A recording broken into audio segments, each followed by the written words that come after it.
આજે આપણે બનાવીએ ફજેતો. કાઠિયાવાડી લેંગ્વેજમાં એને કહેવાય ફજેતો અને આમ કહેવાય મેંગો કઢી. એના માટે સામગ્રી જોશે: એક મોટો વાટકો રસ, 2 ટેબલસ્પૂન દહીં, 5 લીલા મરચાં અને લીમડો, ઘી 2 ટેબલસ્પૂન, લાલ મરચું, ચણાનો લોટ 1 વાટકી અને રાઈ ને જીરાનો વઘાર, મીઠું, સાકર. હવે આપણે ફજેતો બનાવવાનો ચાલુ કરીએ. સૌથી પહેલા હું ઘી ગરમ કરવા મૂકું છું.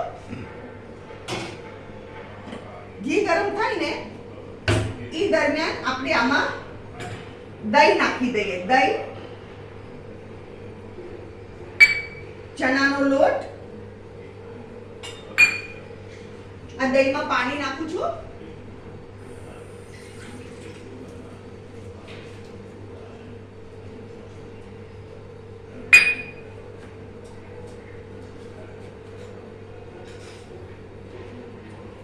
આમાં રાઈ નાખી,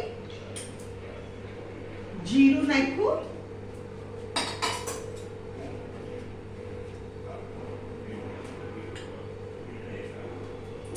આ રસ છે, દહીં છે, ચણાનો લોટ છે. રસ, દહીં અને ચણાનો લોટ, આને આવી રીતે આપણે ગાંઠાનો પડે એવી રીતે ફેરવી કાઢવાનું.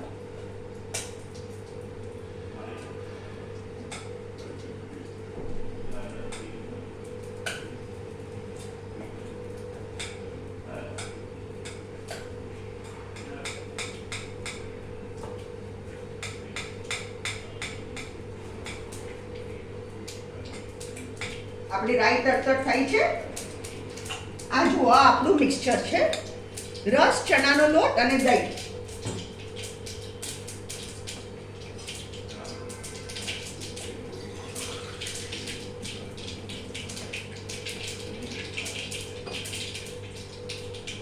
રાઈ તડતડ થઈ જાય એટલે એમાં લીમડો અને લીલા મરચાં હું નાખી દઉં છું.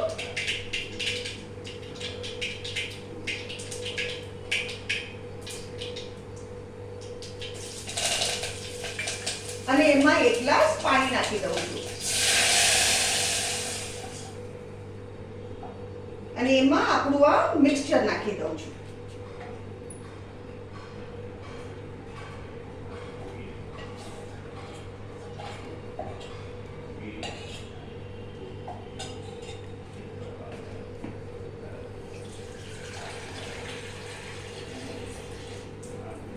આ મારી રેસીપી છે. આ 1.5 લીટરનું મેંગો કઢી માટે મારી રેસીપી છે. 1.5 લીટર આપણું થશે. આમાં મેં પાણી નાખી દીધું આવી રીતે, અને આ બધું આપણે ક્લિયર કરી કાઢીએ. જરાય વેસ્ટ નહીં જવા દેવાનું.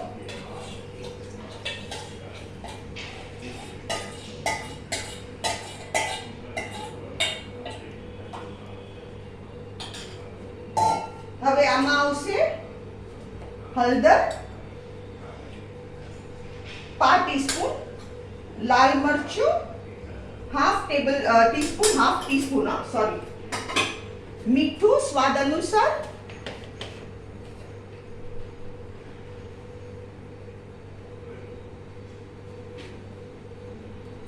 મેં અહીંયા 1 ટીસ્પૂન ઉપર થોડું મીઠું નાખ્યું છે. અને સાકર, જો રસ તો સ્વીટ જ હોય એટલે સાકર એ પ્રમાણે આપણે નાખવાની.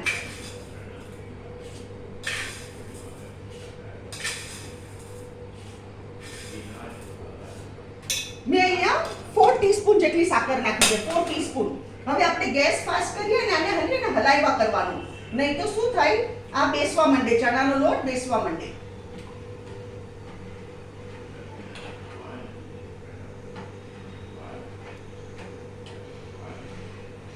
આ બહુ સરસ લાગે મેંગોની સિઝનમાં. આને તમે રાઈસ સાથે બી ખાઈ શકો, પુલાવ સાથે બી ખાઈ શકો.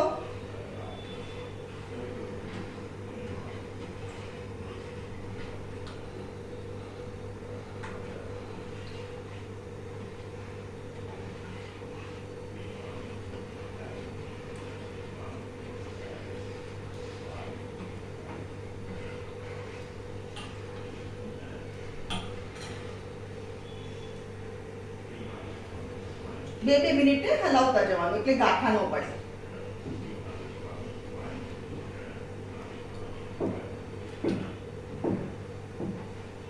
આને બહુ ખદખદવાનું ન હોય.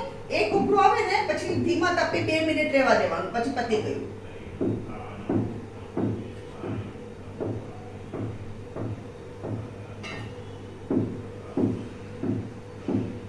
પણ ચણાનો લોટ કાચો ન રહેવો જોઈએ. ચણાનો લોટ જરાય કાચો ન રહેવો જોઈએ.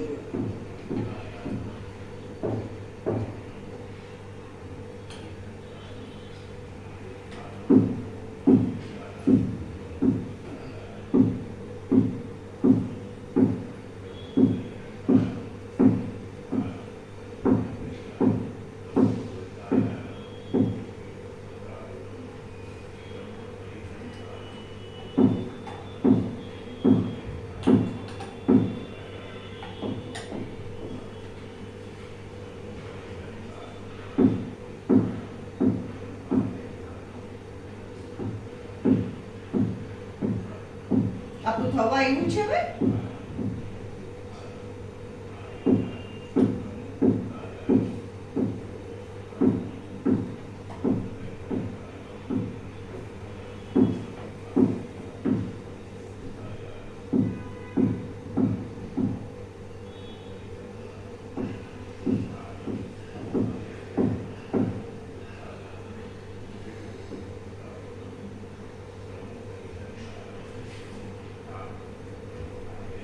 આપણી પ્લેટ તૈયાર કરીએ આપણે હવે.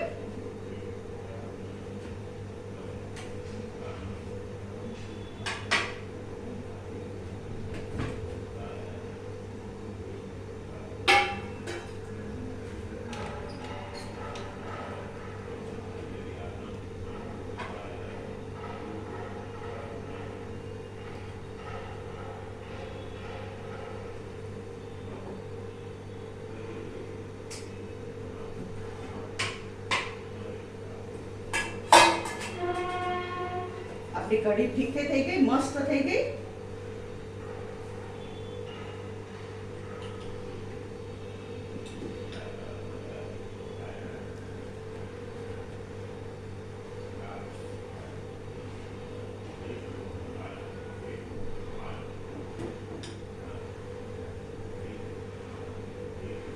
હવે હું ગેસ ધીરો કરું છું.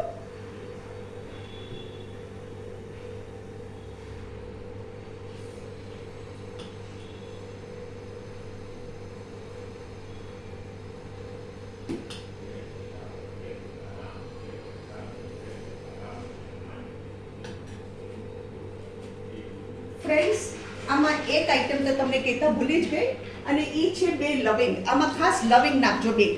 હું તમને કહેતા ભૂલી ગઈ, 2 લવિંગ નાખવાના.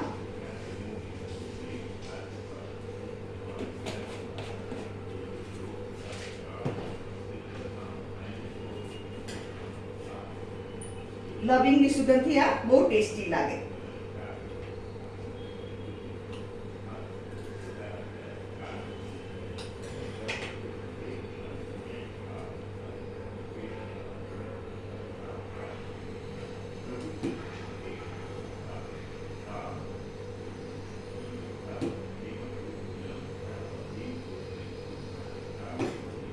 છે આપની આજની રેસીપી મેંગો કઢી, અને મેં રાઈસ સાથે પીરસ્યું છે.